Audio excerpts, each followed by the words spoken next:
Kasama ko si Atty. Ferdinand Topacio, yung idol ko. Yan na, katabi ko. Kasama ko din si Atty. Rolex Sumico at lahat po ng mga concerned lawyers. Mag-file po tayo ngayon ng petition for indirect contempt against Congressman Percival Sindania. Second, Professor Richard Hidarian at yung best friend, I repeat, yung best friend si Atty. Topacio, si Secretary Larry Gadon. Yes! Larry Gadon! Aso ulun! Larry Gadon! Aso ulun! Sino nagsabi doon ha? Hindi ako.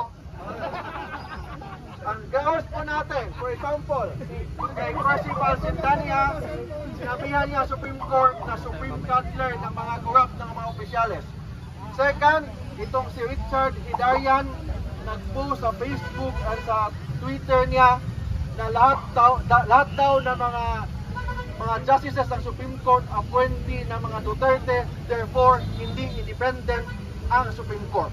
Bilang abogado, as an officer of the court, we have the obligation to defend the integrity and the independence of the highest court of the land. Yes! Yes! Bakit? Kasi kung wala ng credibility ang Supreme Court, wala ng matirang justisya sa Pilipinas. That's why, as lawyers and as a Filipino, we have the obligation to defend the independence and the impartiality of the Philippine Supreme Court. Yun ang gagawin po natin ngayon. After this, pupunta na ako sa loob, mag-file na po tayo ng petition to declare those three individuals for indirect contempt. Thank you. Ang question, pagbalik na kay malate man sa filing. Okay. Filing mo na, filing. Larry Gadon! Ito ni Mark, yung kopya mo. Pananahimik ng silent majority. Ang mga nagari-arian ng mga minority bully, kagaya ng mga hilaw na komunista na akbayan, yung grupong pinanggalingan ko na mga pinupunduan ni Marcos at Romualdez, ang Communist Urban Operatives ng Makabayan Bloc, at ang mga alipores na mga magnanakaw na congressman ni Martin Romualdez. Lahat sila ay ayaw kilalanin ang hatol at pagdesisyon ng Korte Suprema. Marapat lamang po na magsalita ang taong bayan, sapagkat sa ating demokrasya, ang pag-iral at pangingibabaw ng batas ay higit pa po sa ambisyon ng mga swapang na politiko na gustong magari-arian sa ating bayan. Kaya ngayong araw na ito, ang panawagan ng sambayanang Pilipino, Korte Suprema, ipaglaban! Korte Suprema, ipaglaban! Rule of law, ipaglaban! Malinaw po na ang boses ng sambayanang Pilipino ay hindi pwedeng i-hostage ng mga bully minority na ito, na alam natin ang kanilang layunin ay ambisyon politikal at hindi ang pananagutan sa gobyerno. Kung mayroong dapat managot, ay dapat sinabi ni Marcos na ang mananagot sa flood control, isama niyang sarili niya at ang mga audience niyang buhaya na pumapalakpak ng mga magnanakaw ng flood control project. Si Adong Paglinawan, si Maestro Adong Paglinawan po ay magsasalita hinggil dito. Isa po ito sa bumuo ng pinakaunang grupo na Marcos alis dyan at mamamayan ayaw sa digma. Yes. Magandang umaga po sa inyong lahat. Magandang umaga po. Narito tayo ngayon sa kataas-taasang hukuman ng ating Republika ng Pilipinas. Pero nung patawag po ako ng TRICOM sa Kamara, tinanong ako ni Congressman Abante, Mr. Paglinawan, are you a lawyer? Ang sagot ko po, hindi po ako lawyer. Mr. Paglinawan, sabi ni Congressman Abante, kung hindi ka abogado, bakit marami kang nalalaman tungkol sa isyong ito? Ang sabi ko po kay Congressman Abante at sa TRICOM, Your Honor, marunong lang po akong magbasa.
impeachment ni Sara Duterte. Ito ba ang una o pang-apat na kaso na sinumite sa mababang kapulungan para ikonsidera na maging resolusyon at ito ang iaakyat sa Senado? 1, 2, 3, 4. Marunong ba kayong magbilang? Pang-apat ho ang isinumite sa Senado. Anong ginawa rin sa tatlo? Minutbol. Nilagay ho sa filing cabinet. Pero klarong-klaro ultimo sa House Rules. The first, a verified complaint must be submitted. Ano ang ibig sabihin ng verified? Isang kasulatan na naglalagay ng mga issue at mga argumento at ito sinumpan sa harap man lang ng isang notaryo. At kalakip ang ebidensya. That is a verified complaint. Second, itong verified complaint must be endorsed by a member of the lower house. Number 3, this must be received by the Secretary General's office and endorsed to the Speaker. Speaker of the House. For scheduling for the plenary. And it must be endorsed to the Committee on Justice within 10 days. Ito po ba ay verified complaint? Ito pang-apat? Yung pang-una, pangalawa at pangatlo? Yung po pinahal ng akbayan ay verified complaint. 1, check. Ito po ba ay in-endorse na isang membro ng mababang kapulungan? 2 checks. Ito ba ay tinanggap ng Secretary General? 3 checks. Ito ba ay pinakita ng Secretary General sa Speaker? Hindi na ho natin malaman. Dahil nawalang parang bula ang first impeachment complaint. Nag-file ang bayan muna, ganun din ang nangyari. Nag-file ng mga kaparian, ganun din ang nangyari. Tapos, matapos ang ilang buwan, magic! May pang-apat! At ang bawat pirma, ang mahal, ang halaga sa taxpayers ng Pilipinas. Di umano, 150 milyones na mga proyekto. At yan hindi akin. Yan ay kay Toby Tiangco. Siya nagsbunyag yan.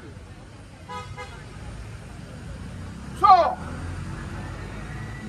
tinanggap ba? Initiated ba yung unang reklamo? Of course! Marunong ba kayong magbasa? Marunong ba kayong magbilang? Alam po ninyo, ultimong Diyos, makikilala ng kanyang nilalang sa pamamagitan lamang ng pagbabasa. Yung pangbatas, kung ang Diyos ay makikilala ninyo sa pamamagitan ng pagbabasa ng Biblia at Skriptura, yung pagbabasa ng batas, hindi nyo maiintindihan? Kailangan bang maging abogado pa kayo? Korte Suprema! Ipaglaban! Korte Suprema! Ipaglaban!